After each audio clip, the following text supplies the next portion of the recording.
Joining us right now, former Delta Force Commander and Executive Vice President of Family Research Council, Lieutenant General William Boykin. General Boykin, you're set to give a prayer breakfast speech on D-Day at Fort Riley. What happened?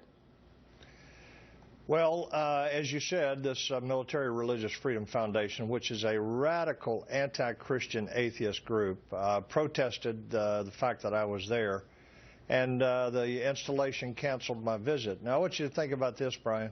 Today, the commander of Fort Hood, Texas, is calling for prayers, asking for people to pray for the families and for his troops.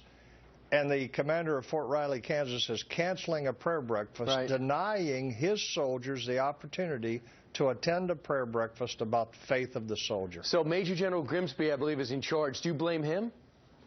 Well, I blame him in that he made the ultimate decision, but what I really blame is that this is the condition of our military today. Moms and dads need to understand this is what your children are going through today as they serve in the military that Barack Obama has created.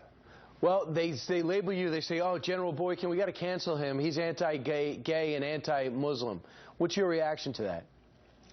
Well, first of all, I have been very outspoken about my feelings about the Muslim Brotherhood in America. But if anybody ever actually listened to what I said, I've also said the majority of the Muslims in America are not embracing Sharia or jihad. And they're the people we need to be reaching out to rather than the front groups for the Muslim Brotherhood like the Council of American Islamic Relations. Best known as CARE. That's a group that always seems to be in the lead there. So your view on gays? Well, I have been, I objected to the repeal of Don't Ask, Don't Tell, and since that time I have had nothing to say about that. I've been silent on that because it has created such a stir. But I objected to the repeal of Don't Ask, Don't Tell based on the fact that we have a stressed military that doesn't need another experiment. So, General, someone who's been on the inside and now has friends on the inside, and now you're in the civilian world, tell us what really has changed over the last 7.5 years.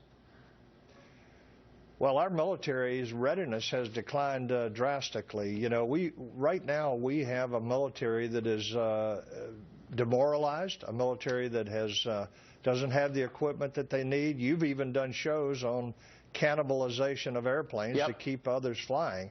Our military is in rapid decline because we are spending an awful lot of time doing sensitivity training and tolerance and that type of thing. Hey, Brian, look at a video of Jeremiah Denton when he was tortured into making a public statement and blinked in Morse code torture. And then look at a 2011 Naval Academy graduate in January of this year when he apologized to the Iranians and thanked them for their hospitality. What's happened to our military? General, great point, great illustration. Thanks so much for joining us this morning, and I wish you weren't part of this controversy. Your heart's in the right place. General Boykin, thank you. Coming up.